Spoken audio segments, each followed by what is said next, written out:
우리는 개인적으로 자신의 인생을 세워가기도 하고 또 가정적으로 우리의 가정을 아름답게 세워가고 싶은 마음도 있고 또 목회자로서 또 교회 성도들로서 우리 교회가 참 건강하고 아름다운 교회로 세워졌으면 좋겠다 그런 생각이 들기도 하고 또 나라 민족을 생각하면 늘 장로님도 기도하시는 것처럼 우리나라가 하나님의 은혜 가운데 든든히 세워져 갈 수 있도록 우리나라가 뭐 그런 기독교 국가는 아니니까 그럼에도 불구하고 하나님께서 고레스를 통하여서 그 시대에 그 나라들을 평온케 하시고 또 하나님의 뜻을 이루어 가셨던 것처럼 우리나라도 하나님의 뜻 가운데서 아름다운 또 건강한 나라로 특별히 그 가운데서 하나님을 대적하여 높아지는 것들이 무너지고 오히려 성경적인 그런 가치관과 믿음을 가지고 있는 지도자들이 세워져서 이 나라가 바르게 세워질 수 있도록 건강하게 바르게 세워질 수 있도록 늘 기도하고 또 생각을 하게 되어집니다. 그런 면에 있어서 우리 개인의 삶이든 가정이든 교회 공동체든 국가 공동체든 바르게 잘 세워갈 수 있도록 지혜롭게 그 삶을 또 그 나라를 그 공동체를 세워가기 위해서 우리가 끊임없이 기도하고 노력하고 또 우리가 감당할 수 있는 일들을 행해야 된다 그렇게 생각이 되어집니다. 중요한 것은 세상 속에서 세상의 방식이 아니라 비록 우리는 세상에 살고 있지만 하나님 나라이기 때문에 하나님 나라 공동체이고 하나님 나라 백성들이기 때문에 하나님의 방식으로 자신의 삶을 자신의 가정 공동체를 교회 공동체를 그렇게 세워가는 지혜로운 건축자가 되어져야 한다라고 그렇게 생각을 하게 되어지고 더더욱 오늘 시대에 지혜로운 건축자가 절대적으로 절실히 필요한 그런 시대가 아닌가 생각을 하게 되어집니다. 그런 면에 있어서 오늘 말씀을 통해서 하나님이 주시는 은혜를 함께 나누려고 하는 것입니다. 오늘 본문의 전체적인 내용은 그렇습니다. 1, 2절은 하나님께서 그렇게 말씀합니다. 이 땅 가운데서 좀 불합리하게 보이는 신앙적으로 볼 때 불합리하게 보일 수 있는 일 그게 대표적인 것이 뭐냐면 악인이 흥행해 보이는 것 악인이 형통해지는 것 사실 성경적으로나 일반적인 삶의 원리로 생각해도 악인이나 잘못된 사람이 형통하거나 잘 되는 것은 말이 되지 않지 않습니까? 근데 현실 세계는 그런 악한 사람, 악인이 형통하게 보이는 일들이 있다라고 하는 것입니다.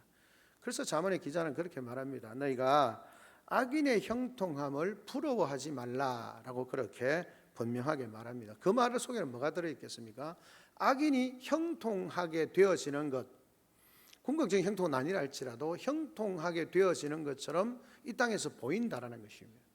악인이 절대 그렇게 할 수 없는데 될 수 없는데 악인이 형통한 것처럼 형통하게 되어지는 일들이 있다라는 겁니다. 그러다 보니까 악인이 아닌 선인 하나님의 말씀을 따라 사는 사람들이 오히려 힘들고 어려운데 야 나는 신앙생활 말씀을 따라 제대로 잘 하는데 나는 왜 이렇고 쟤 보니까 별로 그런 것 같지도 않은데 왜 저렇게 잘 되지? 좀 극단적인 표현에서 뭐 적당하게 사기도 잘 치고 거짓말도 잘하고 이런 것 같은데 뭔가 잘 되는 것 같은 그래서 내가 좀 잘못 사나? 이렇게 생각할 수 있는 그런 악인의 형통함이나 이런 것들에 대해서 부러워하지 말라라고 그렇게 말씀합니다.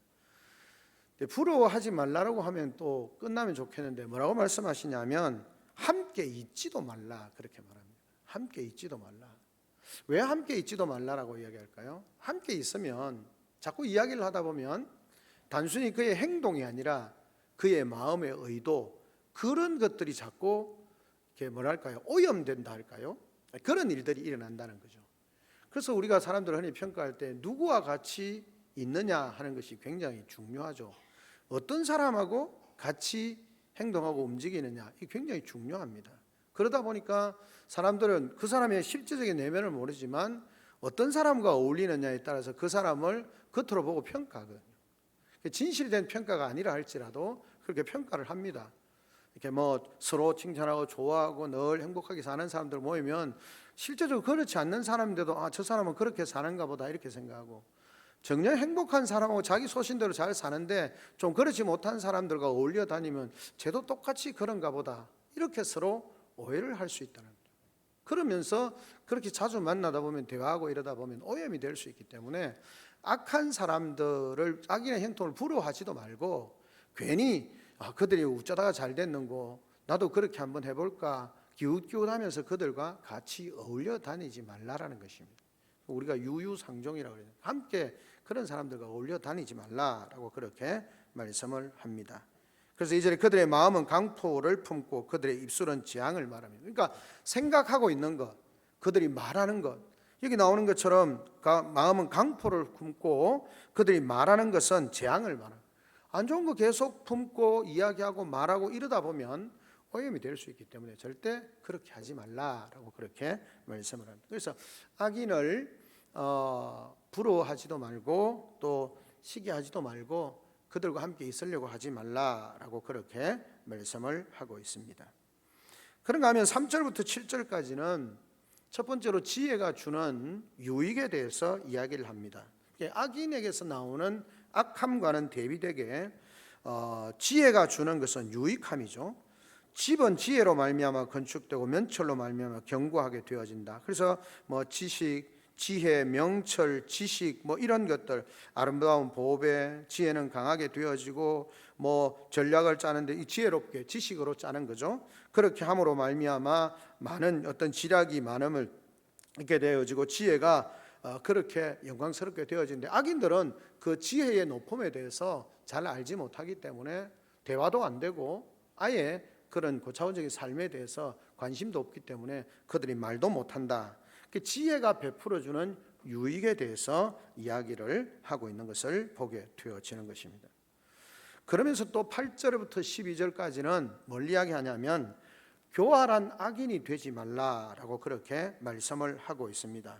악한 일을 품은 자, 그러니까 악한 일을 마음에 생각하는 자는 교활한 사람이다. 그러니까 마음에 악을 품고 있는 사람은 어쨌든지 근본적으로 생각이 그러니까 행동이나 이런 모든 것들이 교활한 자다라고 그렇게 말하는 것입니다. 그런 교활한 계획은 죄임을 분명히 지적을 하고 그런 일을 꾀하려고 실천하면 사람에게 미움을 받게 될 뿐만 아니라 미련한 자로 죄를 짓게 되어진다라고 그렇게 말씀을 하고 있는 것을 보게 되어집니다. 그래서 자기의 이익만 쫓는 그런 삶을 살게 되어지는 거죠.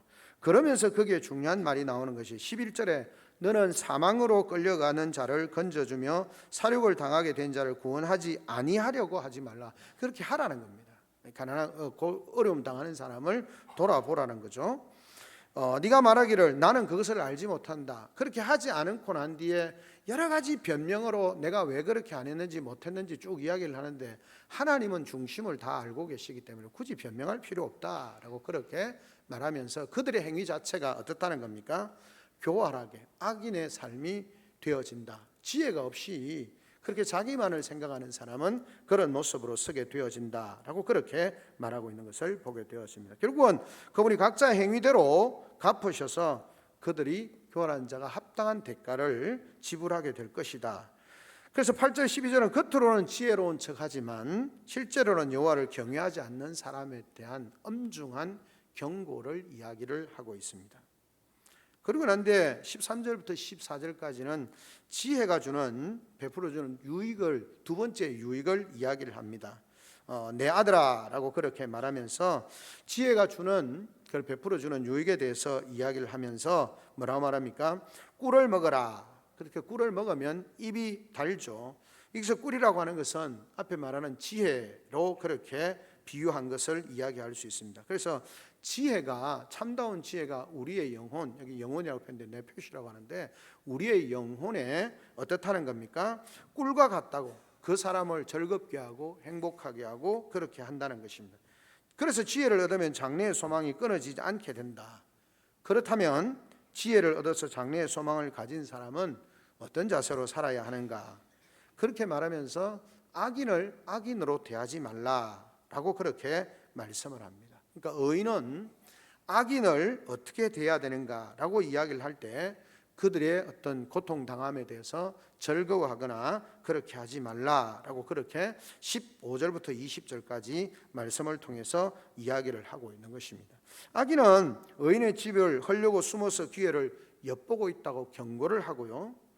의인은 16절에는 7번 넘어질지라도 그렇게 일어나게 된다. 의인이라 할지라도 어떻다는 겁니까? 인생을 살다 보면 인생 집을 짓다 보면 넘어지고 실족하고 깨어진다는 겁니다. 우리 성경에 우리가 자꾸 판단하고 하는 이유가 뭐냐면 예수 믿는 사람은 절대 그렇게 하면 안 된다고 생각을 하는데 인간이 하나님을 믿어도 넘어집니다. 실족합니다. 불평하고 원망하고 깨어집니다. 그거를 온전하게 부정할 수는 없습니다. 문제는 참다운 신앙인은 그런 상황이 되어졌을 때 절망하거나 포기하거나 낙담하는 것이 아니라 7번 넘어질지라도 8번 일어난다는 겁니다. 하나님에 대한 신뢰가 있기 때문에 하나님이 그들을 사랑하시기 때문에 다시 회복하신다라고 하는 것을 말씀을 하고 있는 것을 보게 되어집니다. 의인을 무너뜨리고 매복하는 것은 결국은 악인은 의인을 무너뜨리려고 하고 그래서 유혹해서 의인이 넘어지기도 하고 7번 넘어지고 8번 넘어지고 그렇게 하지만 결국은 그 넘어진 횟수보다 한 번 더 일어난다는 겁니다. 그 말은 무슨 말입니까? 악인의 악한 계획가 결코 성공할 수 없다는 겁니다. 하나님을 믿는, 하나님을 경외하고 하나님을 신뢰하는 참된 지혜를 가지고 있는 사람의 삶은 사단 마귀가 결코 무너뜨릴 수가 없다는 겁니다.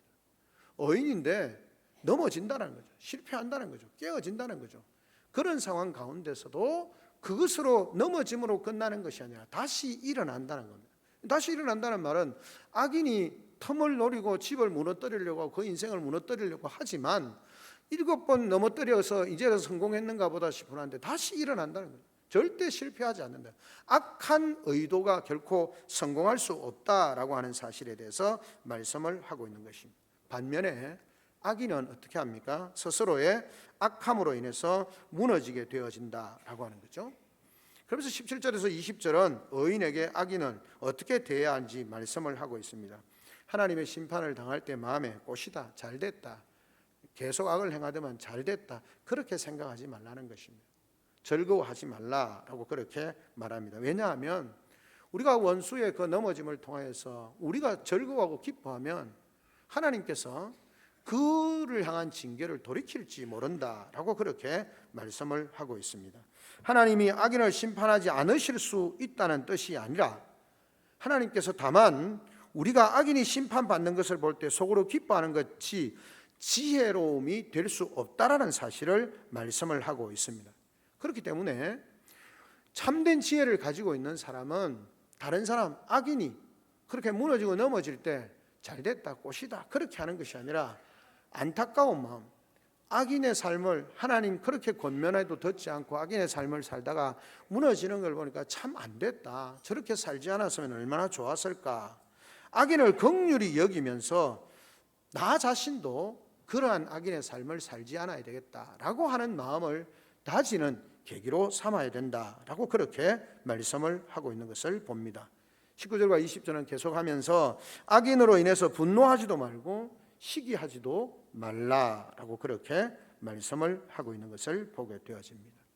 악인 때문에 내가 분노하거나 절망하거나 화내거나 그의 망함을 보며 즐거워함으로 나의 참된 지혜를 상실하는 그런 일들을 하지 말라는 겁니다. 중요한 것은 그 사람에 대한 것은 하나님이 하시는 거고 나는 그런 사람들에 대해서 어떤 자세를 가져야 하는가에 대해서 하나님이 말씀을 하고 있는 거죠. 그러면서 21절과 22절에는 여호와 왕을 경외하라는 것입니다. 왜냐하면 왕은 구약에서 성경 기본적으로 왕은 하나님이 세우신 사람이에요. 그러니까 하나님을 경외한다라는 말은 하나님께서 세우신 지도자에 대해서 존중하고 그 왕에 대해서 경외하라라고 그렇게 말씀을 하고 있는 것입니다. 이런 전체적인 내용을 통해서 중요한 몇 가지를 통해서 우리 인생이 지혜롭게 인생을 건축하기 위해서 지혜로운 집을 짓기 위해서 어떻게 해야 되는가 하는 것을 잠시 나누려고 합니다. 왜냐하면 구약에서 말하는 집이라고 하는 것은 우리 개인의 삶일 수도 있고 실제적으로 말하는 우리의 가정, 집일 수도 있고 때로는 구약에 있어서 집이라고 하는 것은 왕조, 왕국을, 나라를 이야기하기도 하기 때문에 그 의미를 우리가 생각하면서 함께 생각을 해야 됩니다. 그래서 왕을 비롯한 국정을 맡거나 가정을 책임지는 부모는 모두 하나님이 세우신 사람입니다. 물론 자기 인생에 자기가 책임지는 것도 하나님 세우신 거죠. 따라서 그들은 하나님의 마음으로 하나님의 뜻을 염두에 두고 그 어떤 지역, 국가든 아니면 교회 공동체든 가정이든 그렇게 이끌어야 한다는 것입니다.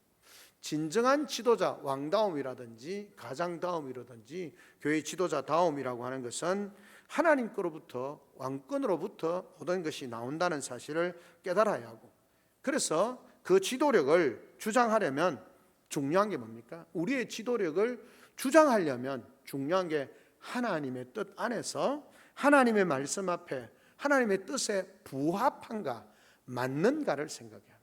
그러니까 내 인생을 세워가는 것도 마찬가지고, 우리 가정을 세워가는 것도 마찬가지고, 교회를, 국가를 세워가는 것도 마찬가지입니다. 내가 지도력을 세워주셨는데 그 지도력을, 내 인생의 지도력을 내가 가지고 할 때, 내가 어떤 선택을 할 때 이게 하나님의 뜻에 부합한가를 생각해야 합니다.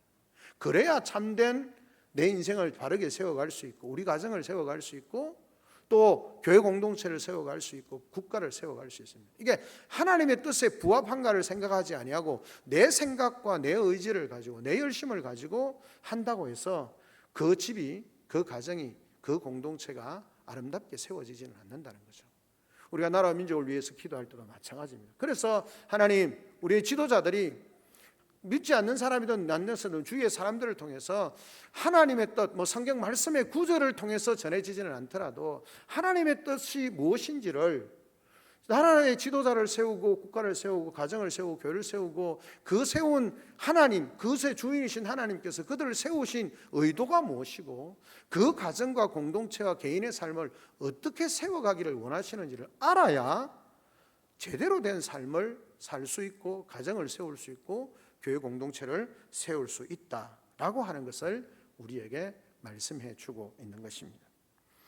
그런 면에서 오늘 본문에서 여러 가지가 있겠습니다. 오늘 본문에서 나오는 몇 가지를 가지고 살펴보려고 합니다. 첫째는 뭐냐면, 어려움에 처한, 위기에 처한 자를 그냥 버려두지 마라, 즉 구원하라는 겁니다. 오늘 읽었던 11절 12절에 보면 너는 사망으로 끌려가는 자를 건져주며 사륙을 당하게 된 자를 구원하지 아니하려고 하지 말라라고 그렇게 말씀합니다. 예수님께서 어느 날 어떤 분이 와서 그렇게 이웃에 대해서 쭉 이야기를 합니다. 그러니까 내 이웃을 내 몸과 같이 사랑하라, 주님이 그렇게 말씀하시니까 누가 와서 예수님, 내 이웃이 누굽니까? 라고 그렇게 질문을 합니다. 왜냐하면 유대인의 개념에 있어 이웃은 자기하고 친한 사람, 자기하고 말 맞는 사람, 생각 맞는 사람, 자기하고 비슷한 사람, 이런 사람이 이웃이라고 생각을 하거든요. 그래서 내 이웃이 누굽니까? 라고 그렇게 율법 교사가 예수님에게 묻게 되어지는 거죠. 그때 예수님이 뭐라고 말씀합니까? 비유로 말씀하시잖아요. 뭔 비유를 합니까? 강도 만난 자의 비유를 이야기하시면서 제사장이, 레위인이, 사람이 쭉 지나갑니다. 그리고 제일 나중에 강도 만난 자의 도움이 되어졌던 사마리아 사람이 그렇게 등장을 하게 되어집니다. 이야기를 다 마치고 난 뒤에 예수님이 그렇게 말씀합니다. 누가 강도 만난 자의 이웃이냐라고 그렇게 묻습니다. 그러니까 제사장의 이웃이 누구냐 이거 물은 게 아니고, 레위인의 이웃이 누구냐 이렇게 물으신 것이 아니고, 강도 만난 자의 이웃이 누구냐라는 것입니다. 이게 무슨 말입니까? 달리 말하면 나의 도움을 받을 자격이 있는 내 이웃이 누구냐, 이게 중요한 것이 아니고, 고난을 당하고 있는, 어려움을 당하고 있는, 힘든 상황에 있는 그 사람, 그들에게 도움이 필요한 누가 이웃이 되어질 수 있는가라고 주님이 다시 재묻는 것입니다. 유대인의 생각을 완전히 깨뜨리는 거죠.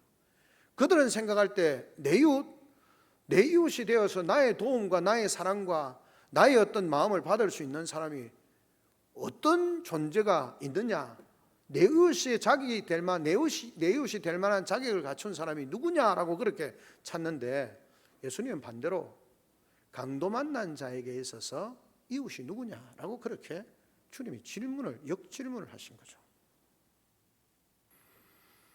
여러분, 우리가 야고보 성경에도 말합니다. 만일 형제나 자매가 헐벗고 일용할 양식이 없는데 말로만 배부르게 하고 평안하라, 복을 빌어주는 것은 뭐라고 말씀합니까? 야고보서 2장 17절에 죽은 믿음이다, 그렇게 말씀하셨어요. 그러니까 믿음이 아니라는 거죠. 참다운 믿음이 아니라는 것입니다. 잠언의 기자도 오늘 본문에서 동일하게 주장을 하고 있습니다. 너는 사망으로 끌려가는 자를 건져주며 사륙당하게 된 자를 구원하지 아니하려고 하지 말라. 어렵죠. 구원해라는 말입니다. 고통을 당하고 어려움을 당하고 있는 사람, 여러분 그들에게 구원을 하기 위해서, 도움을 주기 위해서 수고로움이 필요하잖아요. 예수님께서 그렇게 십자가에 죽으시고 난 뒤에 아리마대 사람 요셉이 예수님의 시신을 얻기 위해서 그 사람들에게 가서 이야기를 할 때 뭐 편안했겠습니까? 역적으로 죽은 사람인데 그 쉽겠습니까? 근데 그 일을 하라는 겁니다. 사망으로 끌려가는 자를 건져주고 사륙당하게 된 자를 구원하지 아니하려고 하지 말라. 즉 위기에 처한 자를, 사람을 못 본 척해서는 안 된다는 것입니다. 다른 사람들은 그것을 인식하지 못해도 하나님은 우리의 마음을 통찰하시고 행위대로 보응하시는 분이심을 기억해야 하는 것입니다. 그래서 12절에 네가 말하기를 나는 그것을 알지 못하였노라 할지라도 마음을 저울질하시는 네가 어찌 통찰하지 못하시겠으며 내 영혼을 지키시는 네가 어찌 알지 못하겠느냐. 그가 각 사람의 행위대로 보응하시니라. 다 보고 했음에도 불구하고 내가 곤란하니까, 내가 피곤하니까, 내가 힘드니까, 내가 괴로우니까 안 하겠다, 그렇게 하면, 그러고 난 뒤에 변명을 하는 거죠. 이런저런 변명을 하는데 주님이 내가 모르냐? 내가 너의 처한 상황, 네 마음, 네 생각 내가 모르냐? 다 안다라는 겁니다. 그리고 네가 생각한 대로, 네가 행위대로, 그 생각에 따른 행위대로 한 것에 대해서 내가 보응을 하겠다라고 그렇게 말씀을 하고 있는 것입니다. 우리 인생을 참 아름답게 세워가는 방법 중에 하나가 뭐냐면, 하나님의 백성으로서 우리 가운데 있는, 또는 어려움 이웃에 있는 도움이 필요한 자, 위기에 처한 자를 외면하지 않고 구원하고 도와주라는 겁니다. 그것이 우리 인생을 어떻게 세워가느냐, 지혜로운 건축자가 되느냐. 우리가 기도할 때, 주기도문 할 때 우리가 우리에게 죄 지은 자를 사하여 준 것 같이 우리 죄를 사하여 주시옵고. 여러분, 그것은 우리가 형제를 도와준 것이 하나님께서 우리를 구원해 주셔야 하는 근거가 되느냐, 그런 의미가 아닙니다. 우리가 아는 것처럼 오전에서 말씀하신 것처럼 우리가 행위로 구원받은 게 아니고요, 우리의 행위로 우리의 죄를 한 톨이라도, 우리의 죄의 한 부분이라도 그렇게 삭제할 수 있거나 지울 수 있는 것은 없습니다. 우리 아무리 선한 행위가, 아무리 엄청난 선한 행위를 한다 할지라도 하나님 앞에서 우리의 죄의 손톱만큼도 없이 할 수 없습니다. 오직 하나님의 은혜로 우리는 구원받습니다. 하나님의 자비하심으로 구원받습니다. 그럼 뭐냐? 구원받은 하나님의 백성으로 우리 인생을 아름답게 세워가는 것은 하나님의 그 구원의 은혜를 알고, 나 같은 죄인, 정말 위기에 처해 있고 영원히 멸망 가운데 가야 하는 내 인생을 불쌍히 여기시고 구원하여 주시고 은혜 베풀어 주신 그 하나님의 은혜와 사랑을 아는 자로서 고통과 어렵고 힘든 가운데 있는 자들을 돌아보는 것, 그것이 우리 인생을 아름답게 세워가는, 건강하게 세워가는, 지혜롭게 세워가는 그런 삶의 방식이다. 지혜로운 건축자다, 내 인생을 지혜롭게 세워가는 자다라고 하는 사실을 우리에게 말씀해 주고 있습니다. 우리는 모든 인생의 관점이 내 관점이다. 내가 좋으냐, 내가 잘 되냐, 내가 유익하냐, 내가 행복, 그 잘못됐다고 말할 수는 없습니다. 근데 성경은 우리에게 말씀합니다. 그런 삶 가운데 있다 할지라도 너희가 고난당하고 어려움을 당하고, 여기 나오는 것처럼 사륙당하고 사망으로 끌려가는 자, 사륙당하는 자들에 대해서 구원하는 것을 너희가 외면치 말라는 것입니다. 여기는 또 영적으로 들어가면 사망으로 끌려가는 자가 누굽니까? 복음을 알지 못하고 죽어가는 사람, 죽음의 현장으로 나가는 사람, 죽음을, 영원한 멸망으로 나아가는 자들에 대해서 우리가 외면하지 말라는 겁니다. 그들에게 복음을 전하고 사랑으로 전하라는 거예요. 그런 의미를 포함해서 우리의 어떤 위기에 처한 이들을 외면하지 말고 그들을 돌아보고 섬기고 살피라는 겁니다. 그것이 우리 인생을 아름답게 세워가는 지혜로운 건축자다라고 그렇게 말씀하고 있습니다. 둘째는 무엇입니까? 주님께서 그렇게 말씀을 하고 있는 것을 봅니다. 앞에서 말씀드렸던 것처럼 원수를 사랑하라는 겁니다. 여기 보면 15절에 보면 악한 자의 의인의 집을 엿보지 말고 그가 쉬는 처소를 헐지 말지니라. 대저 의인은 7번 넘어질지라 다시 일어나리니 악인은 재앙으로 말미암아 엎드러지니라. 내 원수가 넘어질 때 절구하지 말며 그가 엎드러질 때 마음에 기뻐하지 말라. 여호와께서 이것을 보시고 기뻐하지 아니하사 그의 진노를 그에게 옮기실까 두려워하니라. 너는 행악자들로 말미암아 분을 품지 말며 악인의 형통함을 부러워하지 말라라고 그렇게 말씀을 하고 있습니다. 쭉 연결되는 게 뭡니까?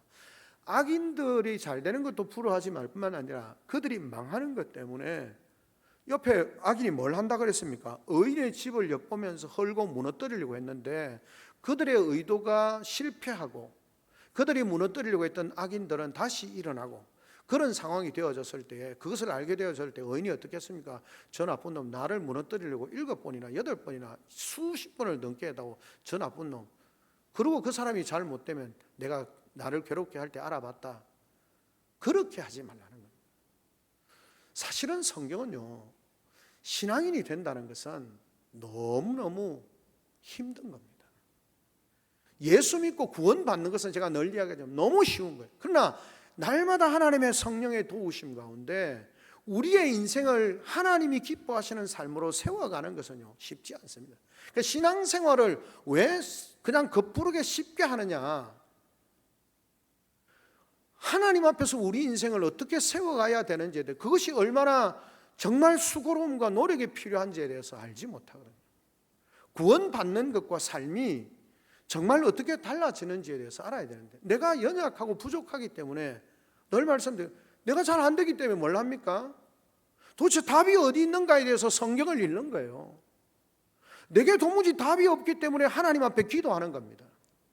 내가 하나님 앞에서 더 하나님이 기뻐하시는 삶, 의로운 삶을 살고 싶은 사람은요 말씀을 묵상합니다. 하늘로부터는 지혜와 능력을 구합니다. 왜요? 나는 그렇게 살 인생이 아니에요.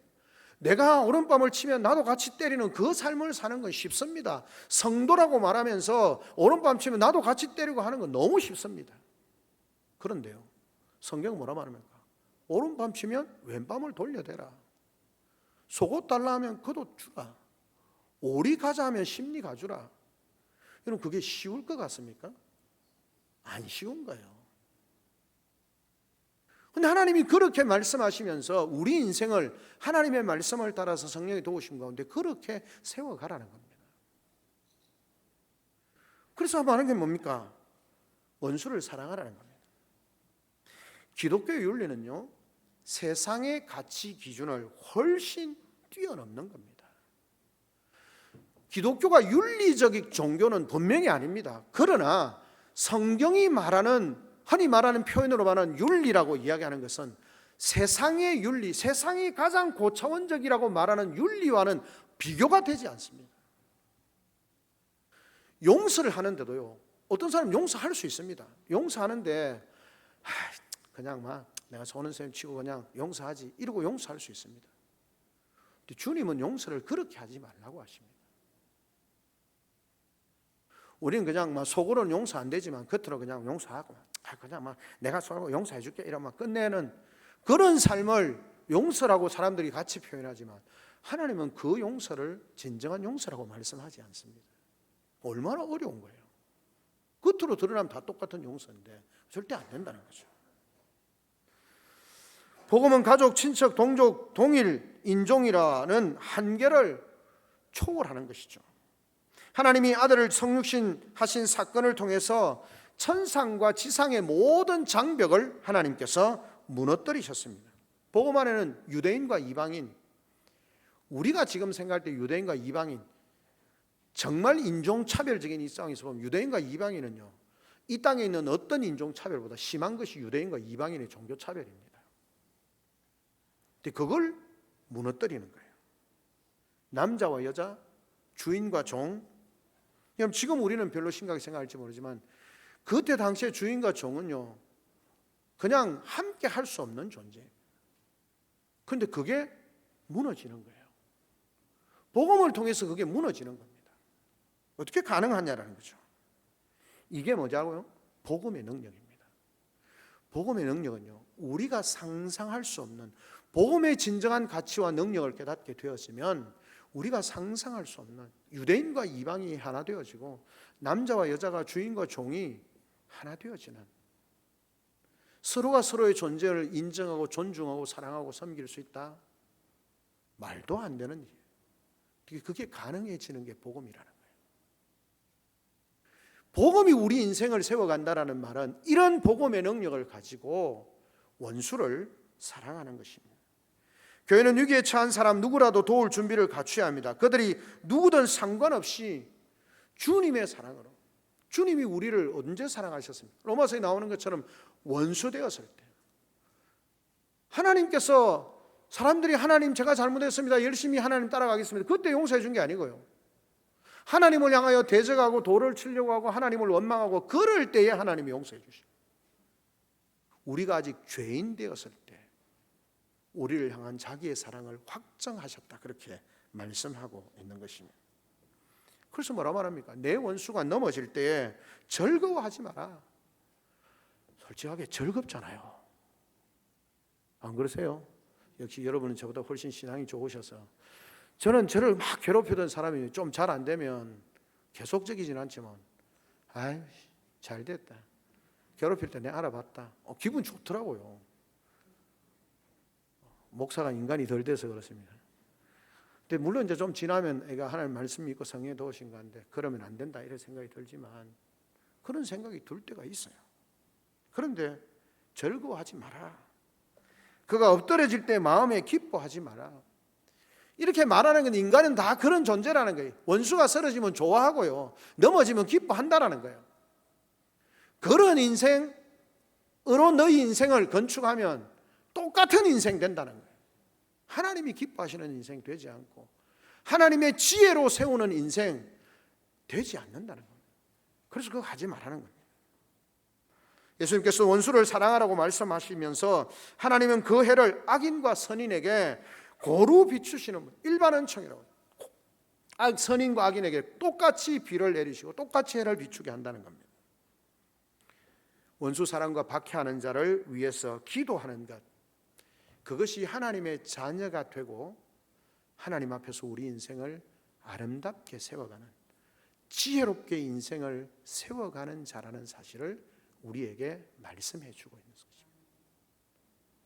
우리 인생은 넘어지면 좋고 즐거워하고 쓰러지면 기쁘고, 그런데 그렇게 살면 똑같은 인생 된다, 똑같은 인생 된다, 누구는 그런 인생 아니잖아 라고 그렇게 하나님 말씀하시는 거예요.